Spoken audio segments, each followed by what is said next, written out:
true stories that make us say, "Wow, God. Wow, God. Wow, God." I was dispatched to a call. Sure enough, it was a 39-year-old female that had been struck by lightning. She was in cardiac arrest, which was what we call a code blue. What do you do when you are faced with the most difficult decision of your life? I said, Anthony, what's going on? He said, leave me alone. Nobody cares about me. My kids left me. This shelter keeps promising me that they're going to give me food stamps. I ain't getting nothing yet. I'm just stressed out and I feel like dying. Hi, I'm Rob Vischer. I recently heard a story about a mom who was going through postpartum depression after having her youngest son.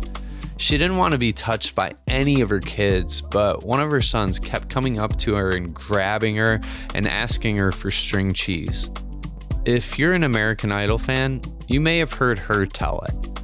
I was sitting on my couch wallowing, and you have boys, everybody wants to touch you, and I didn't want to be touched. And my youngest son, I was just having a pity party and praying that the Lord would calm my spirit. And my son kept coming up to me. He said, Mom, open this. Mom, open this. Open my cheese. I'm like, dude, leave me alone with the daggone cheese.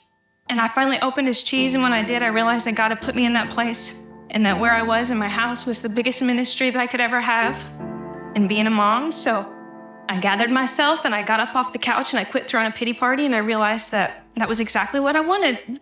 And I kind of kicked that postpartum depression in the butt and I said, I ain't doing it. So I wrote this song called String Cheese. Hannah Harper shared that story in her song String Cheese, and through it, God gave her an open door to sing on American Idol. And on the day I recorded this episode, she's made it to the top 9. In our first story, God didn't open a door for Ryan Stevenson to record music through a story about postpartum depression.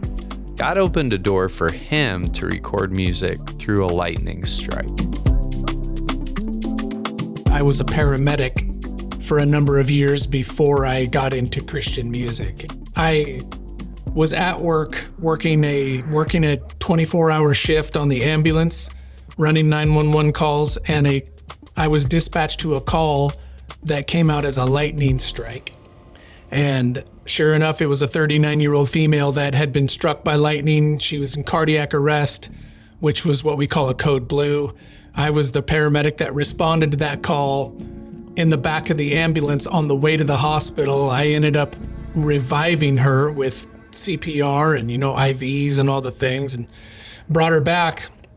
And months later, so she totally survived. And months later, she and I connected, and she found out that, in my spare time, I was a local musician playing coffee shops around town and acoustic open mic nights and things like that. And so she just had a heart to help me and wanted to, invest in my life.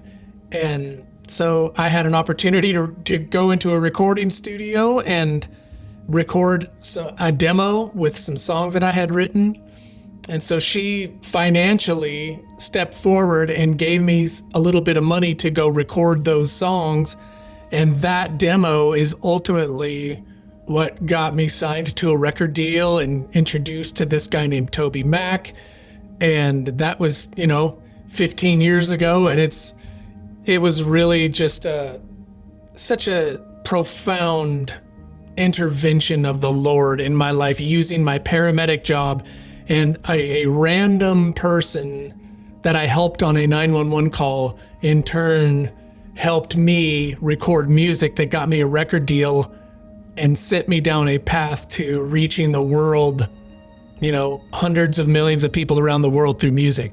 I should say one more thing about that too, because I think it's an important part of that story, is that the lady who helped me, who I intervened in her life and on the ambulance, found her laying on a hill in a pouring rainstorm.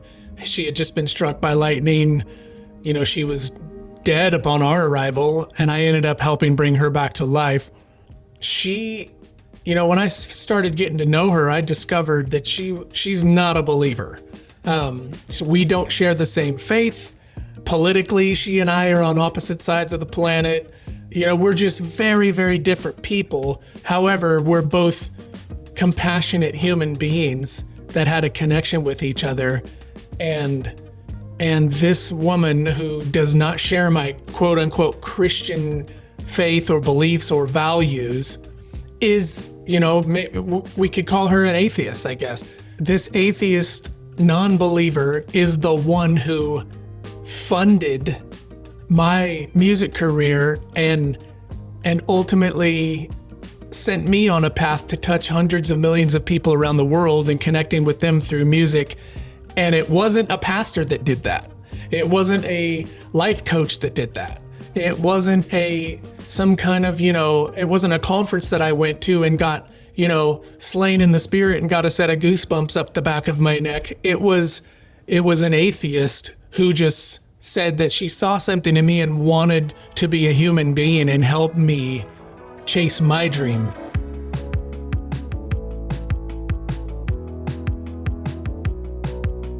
Ryan Stevenson's song, Eye of the Storm, topped the Christian Billboard charts and later won a Dove Award. But Ryan soon found out his open door couldn't guarantee him the good life.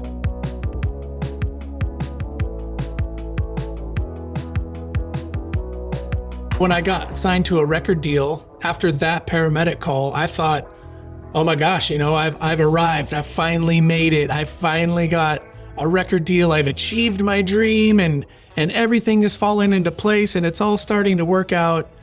And so, I quit my job as a paramedic, which was a government job, which was full benefits, salary, 401k and retirement, insurance, a very low risk existence. And I quit all that. And my wife quit her job because we just had our first child and she wanted to be a stay-at-home mom. And so we said, you know what, we're going to figure it out. We're not going to put our kids in daycare. We will make the sacrifice and we're going to be parents first and we'll just trust the Lord in all this. And so we headed out on into this journey called the music industry. And 8 months later, that locomotive just absolutely derailed. And I got dropped from that label 8 months in. Now, and remember, I've just quit my job. I have just, changed. We've just rearranged our entire life to do this thing, to chase this dream. And it literally is falling apart. And I didn't know what we were going to do. And we had no income and now we have a child to support. And so for about a year and a half, I worked for my father-in-law at his landscape company, digging trenches for sprinkler systems. That's all I did I had a shovel in my hand and I dug ditches for a year and a half. And during that time also, this gentleman out in Oklahoma area calls me up and he's like, hey, Ryan, you know what, man, I'm a regional promoter out here.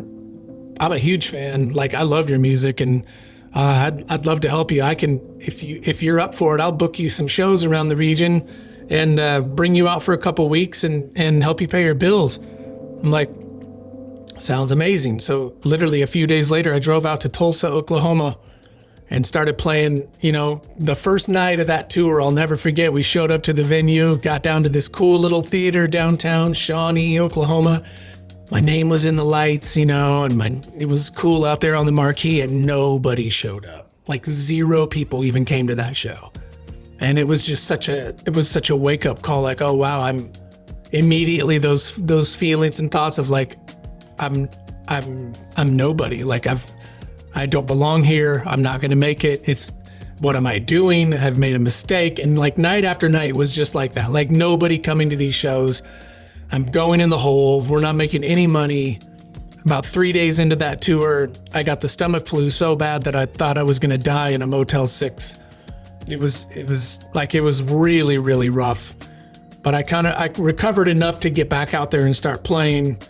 And we played several more concerts, and kind of the final straw for me was we went into this church. This church is like, Ryan, we love you. We want to bless you. We're going to take a love offering for you and just bless you on your way out of here. And I was like, that'd be amazing. Thank you guys. And they took a love offering for me. And I walked out of there with an envelope with $14 in it. And I sat in my van and I just knew like, okay, like it's over. Like ding, ding, I'm ringing the bell. I'm the Navy SEAL that's walking up with his helmet dinging the bell and putting my helmet on the sand. So I drove back to where we were staying, and before I could even get out of the van, I just had like this meltdown, like probably the biggest breakdown meltdown I've ever had with the Lord, of just everything emotionally, everything that was just pinned up, like all the fear, all the shame, all the feelings of defeat, all the anxiety and the stress and the pressure and the sadness, like, and the anger, really. It just, everything that I felt like was inside, just that had bottled up, just came out, and I just began screaming at the Lord in my van in the middle of the night, about 10 o'clock at night, just yelling at him, like, where are you? What are you doing? Where have you gone? Like, I knew I couldn't trust you. I knew you weren't good. I knew you didn't have a plan. I'm just railing at him over and over and over. When I got done, having it out with the Lord in my van, I felt like this, I can only describe it as like there was just this indescribable peace that surpassed all my understanding. It was like somebody just started pouring warm honey over my head, from my head to my feet. And this still small voice just came in and was like, there you are, son. Like, you're my son. I've had you this whole time. I know you're hurting. I know you're scared. I know you're in a mess. I know everything looks absolutely dark. I know there's giants standing in front of you, taunting you and mocking you. I know you have no clue what to do, but I'm trying to tell you, I'm trying to show you, and I'm going to show you that I can cause all things to work together for your good, that I can turn beauty from ashes, that I do have a plan for your life, to prosper you, to give you a future and a hope. I'm not telling you that I'm making your life go haywire, but you're going to learn to trust me, and I'm going to show you more than anything who your source is. That's all I want you to know, is who your source is, and that you are my son, and that I'm your dad, and that I'll never abandon you. I don't do abandonment. I will never leave you. And it was a real moment where I felt like that night, sitting on the side of that street out there in Oklahoma, it was almost like in my mind, because I couldn't do it physically, but I remember almost building an altar right there. That altar of remembrance, where the Lord showed up. The Lord came and arrived and showed up in my space, and I felt his hand, and he truly rescued me. Now, my situation didn't immediately turn around. Like, I had another week and a half of that tour, and it was still really hard. But for some odd reason, on the last night of that tour, we made enough money to cover the entire 2.5 weeks that we were gone. And the Lord just absolutely, totally took care of us and provided it. And it was such a watershed moment for me, because I kind of knew in that moment that it's all about remembering. It's not just about, like, oh man, the Lord is so good. It's like, no, he shows up. He's always here, and he shows up and delivers us. That was 15 years ago. My wife and I still have a quote around our house. Like, if one of us starts griping to this day, one of us will look at the other one and would be like, hey, Oklahoma. That's our key word, Oklahoma. Because we remember how dire, how dark, how just hopeless it felt. God showed up and delivered us.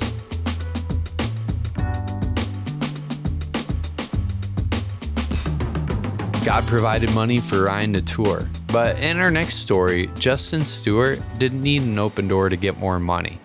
He needed an open door to find more purpose.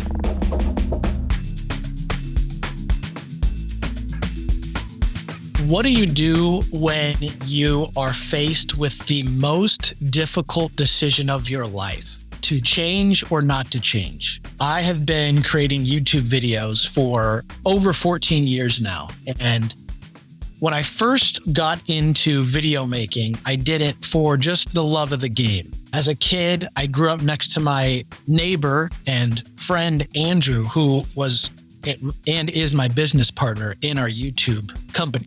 And we just grew up making videos as kids. Like, we had no intention of turning it into a business or trying to make something of it. But obviously God had other plans, because that eventually became our full-time business. And it was really just a fun place to simply share videos. But slowly we started to realize that we can make money on YouTube. So I was going after that goal, and then our YouTube started to take off. We started creating content where we were doing these skits at first, then we started doing pranks, and then some of our pranks start taking off, and we're starting to get more views. And then there's this thing called the YouTube Partner Program, and we're like, oh, we can actually start making money on this. We're going to apply. And we got accepted, and money starts coming in. And so we started to just grind. We went to college up in Denver, and we're still uploading videos every week. We went from 10,000 subscribers to 100,000 subscribers to 1 million to 5 million to 8 million. Over the 14 years, we started hiring people on our team and expanding. So it started with just Andrew and myself. And then we ultimately ended up with over 12 full-time employees. We had a huge warehouse that we're making videos out of. We're traveling around the globe, making content and having fun along the way. But I started to run into an internal fork in the road where I'm having the time of my life creating content. I'm surrounded by friends. We're laughing every day. But internally, I feel like God is shifting my heart into something new. And we all go through that process throughout our life, from going from middle school to high school to college, getting married, having kids. And so we're faced with these changes and growing up or maturing. And during those 14 years, I also got married. I have 3 kids now. And I started to wrestle internally, being like, why am I struggling with my job? I have the funnest job in the world, but yet I'm feeling like I want to do something different. And when it comes to YouTube, you have to play the game of YouTube, right? Just like in any job, you have to look at the analytics, create content that's going to get views, and feed the machine of YouTube. And week after week, we did that. And it was fun for a time, but that started to wear on me, where I was like, man, I feel like I'm not really creating what gives me energy, what gives me joy. Why am I feeling this way? And so one day I took a step back from the hustle and the grind, and I had to address this change that I'm feeling inside of me. And so I was like, okay, I'm going to stop thinking about it. And I got out my iPad and I started drawing, because with my 3 kids, when I watch them as they create, they aren't thinking about, feeding the machine. They aren't thinking about analytics. They create like a kid. And the only thing they really care about is me as their father. Do you like my work, Dad? Check out this cool drawing. They don't complicate it. It's just that simple. And I feel like I lost that a little bit. And so when I created, I was like, as I'm drawing on my iPad, I'm like, I'm going to remove all those walls and things that I feel like are getting in the way of me creating like a kid. And I'm just going to have fun. And I had the time of my life. I was drawing, and my daughter's sitting next to me. She's coming up with character names for these characters. And then after drawing like 20 characters, I got out my notepad and I was like, I'm going to write a story. And so I kept doing that. And I eventually wrote a whole book. And that turned into a publishing deal. But along the way, still, of this journey of me writing and illustrating, I had these internal feelings too of, I feel like I want to do something different, but I don't know how to change, because I have a company that I'm running, 12 full-time employees that are working for me.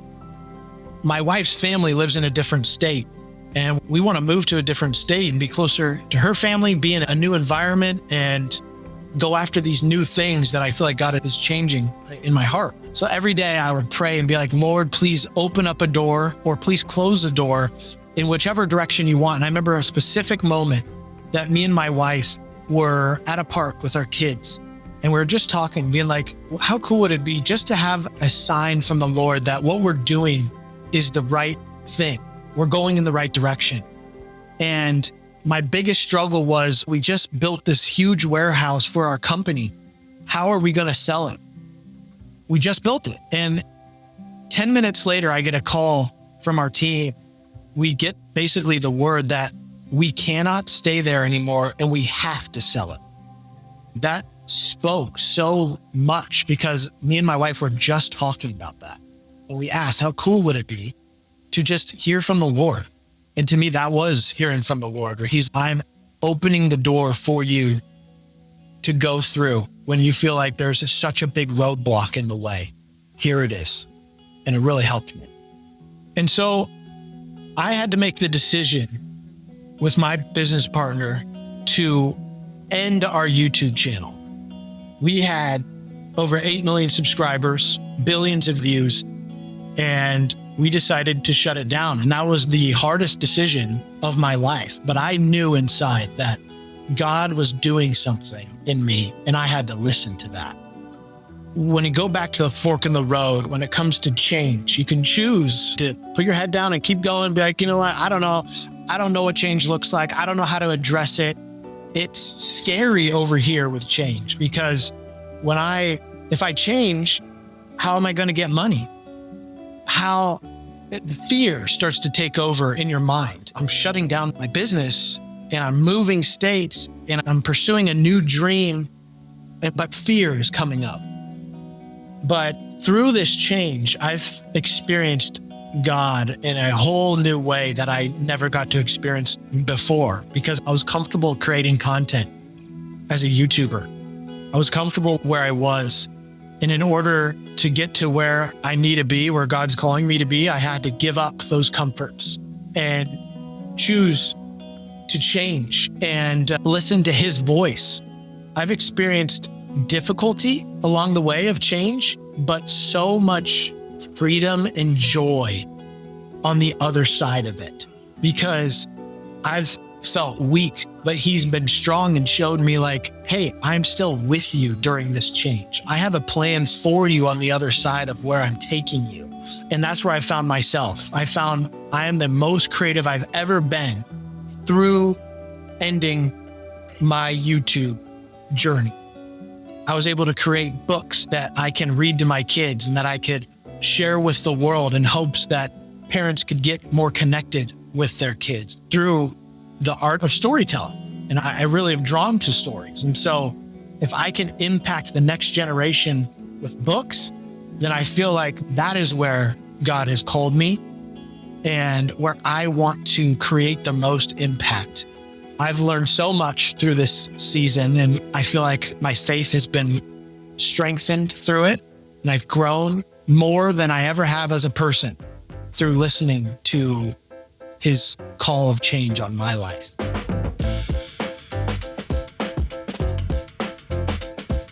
When Jay Stu says he had millions of subscribers on YouTube, he meant it. He gave up a channel that had 8.62 million. You can find his new kids book, The Blobs by Justin Stuart on Amazon. Justin felt called to do something with his children for pure creative joy. In our next story, Ben Fielding doesn't create children's books, but he did feel a creative calling as a child. So I grew up in church, going to a little Baptist church, and I still remember all of the songs that we sung growing up. Little songs of faith that a lot of them were just verbatim scripture set to music. And they really taught me so much about who God was. And I remember going to it was a gathering of all the Baptists in Melbourne, the city that I grew up in. There's maybe 200-300 people. It felt like 20,000 for me when I was a little kid. And there was this one point where the band basically stopped playing and all of the church were just singing Jack Hayford's song, Majesty. And I remember just my little heart and my little mind just being blown away at the idea of like all of these people singing the same thing and believing the same thing and the unity that was in that room. And it really did something in my little heart. And probably that was the moment that I really felt like songs for the church were going to be a part of my life in some way or shape or form. And as soon as I picked up an instrument, I wanted to play church music. I wanted to write music. As soon as I started music, I wanted to write hymns. And to think that then, just a few years later, I'd get a knock on my door from my friend, Dr. John Dixon. And he sat down with me and said he had been at Oxford University and come across this ancient piece of papyrus. And on it was written about 80% lyric and 80% of the melody of what is believed to be the first ever discovered Christian hymn from about the 3rd century. And so my mind was blown to think that experience that I had as a little kid in that room with, a few hundred Baptists singing in unity, to think back the fact that the people of God have been singing in unity for nearly 2,000 years. And so I said to John, what is the hymn say? And he read me the ancient Greek and his translation of it. And there's this culmination moment in this hymn where the church sings, like, to our God, the only giver of all good gifts, we sing our hymn, Amen. And then to think that the church in the 3rd century was, suffering a lot of persecution, there was a lot of internal division, and yet they had this real belief and this unshakable faith in our God, the only giver of all good gifts, that they could sing with faith that things were going to turn around for his good. And then this project, being a part of it, really has taught me that, we can go through life and we can see so many things that we're believing God for that aren't changing at the speed that we would want them to change. And they kind of look a little bit dead and buried. There can be things in our relationships, our families, our churches, our communities, sometimes even things that we lose the hope to keep praying for. And so my hope is, like this project has done for me, that we'd remember these early Christians that were singing this song of unity and belief in the only giver of all good gifts, and their song lay dead and buried in the sands of Egypt for nearly 2,000 years, and now it's been resurrected and brought back to life. God opened the door for Ben to create something new from something ancient. In our next story, God opened the door for William to create connections with the people he used to make fun of.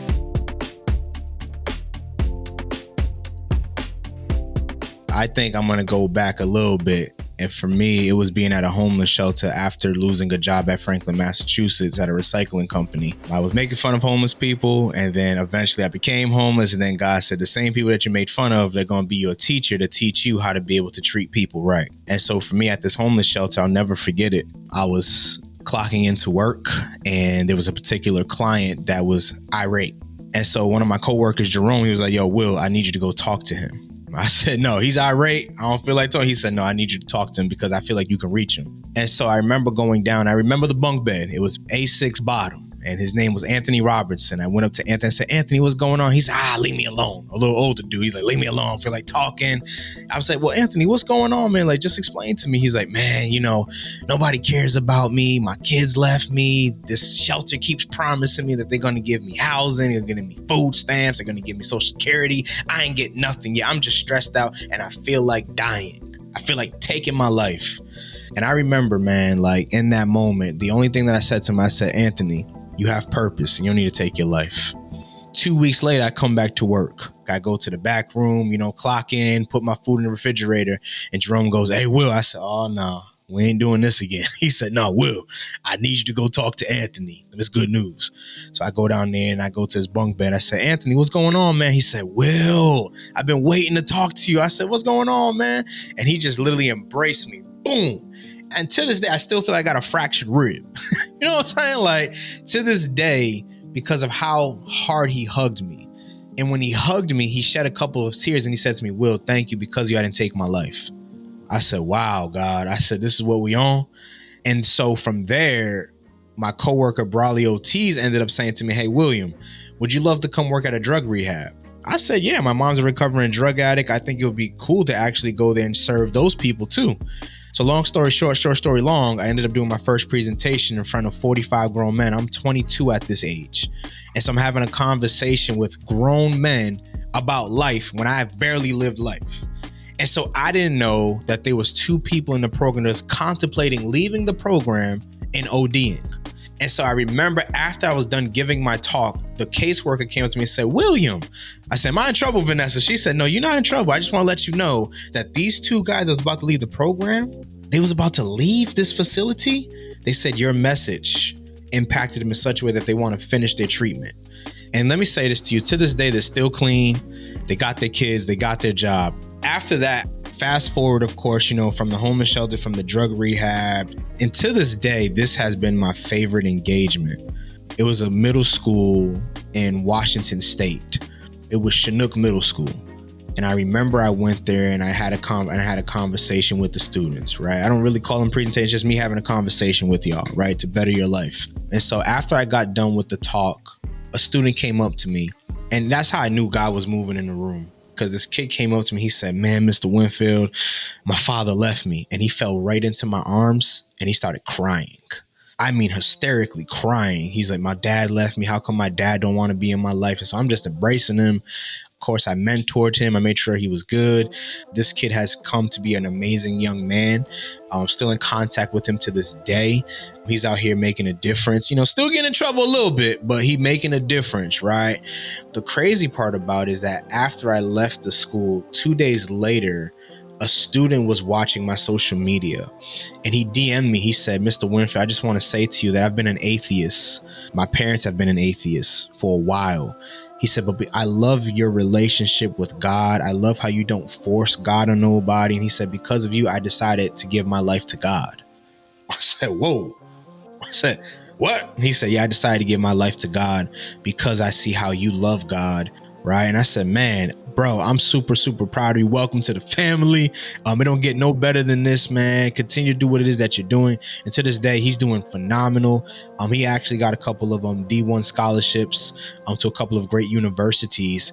But I believe it's because he audited his life, and the impact that God made, not what I made, the impact that God made was so contagious that he said, yo, I got to be a part of that kingdom family. I would love to leave with a quote, and it's by Dr. Miles Monroe. The greatest tragedy in life is not death, but living life without purpose. God has put you on this earth for a reason. Nobody has your DNA. Nobody has your print. Keep going, keep believing, keep achieving, keep striving, and just know that anything is possible with God.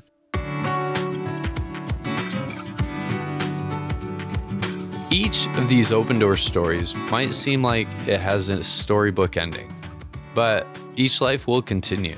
Hannah Harper might not win American Idol. Ryan Stevenson may have another crazy career change.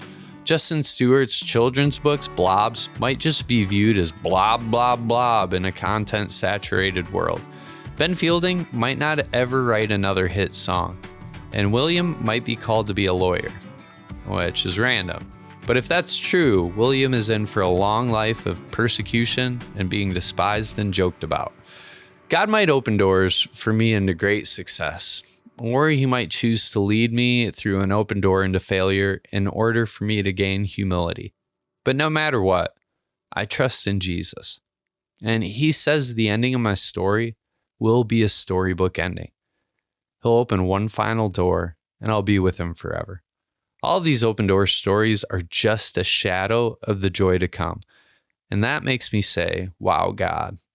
And when I say wow, God, I mean the one true living God, the God of Abraham, Isaac, and Jacob. He's the one who makes my heart say, wow, God. Wow, God. Wow, God. My wow God story. I wanted to share a wow God moment. That's my wow God story. And praise God. And I'm so thankful to God for this wow God moment. So, thank you, God.